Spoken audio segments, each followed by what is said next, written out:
తిరుమలలో రహస్యమైన ఈ పవిత్ర తీర్థం గురించి మీకు తెలుసా? ఇందులో స్నానం చేస్తే ఆయుష్ పెరుగుతుంది, వృద్ధులైన వారిని యవ్వనంగా మారుస్తుంది అని కూడా చెప్తుంటారు.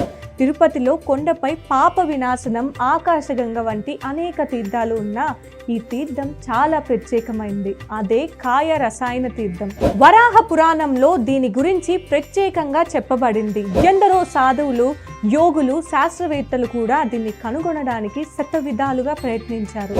ఈ తీర్థం ప్రత్యేకత ఏంటంటే ఈ నీటిలో ఎండిన ఆకులు వేస్తే అవి మళ్ళీ పచ్చగా మారిపోతాయి. ఇప్పుడు దీనిని కనిపెట్టడానికి అసలైన సూచన తెలుసుకుందాం. పాప వినాశనం తీర్థం నుంచి ఉత్తర దిశగా 3 కిలోమీటర్లు వెళ్తే అక్కడ సనక సనందన తీర్థం ఉంటుంది. దాని దగ్గరలోనే ఈ కాయ రసాయన తీర్థం దాగి ఉంది. కానీ ఈ కలియుగంలో చెడ్డవారికి ఇది కనబడ్డని మన మహర్షులు, పెద్దలు చెప్తుంటారు. ఒక పెద్ద రాయిలో ఈ తీర్థం ఇంకా ఉంది అంటారు. నిజమైన భక్తులు ప్రయత్నిస్తే తప్పకుండా ఈ తీర్థాన్ని కనుగొనగలరని నమ్మకం. ఈ మాటలు గొప్ప గొప్ప మహానుభావులు తమ ప్రవచనాలలో కూడా వెల్లడించారు.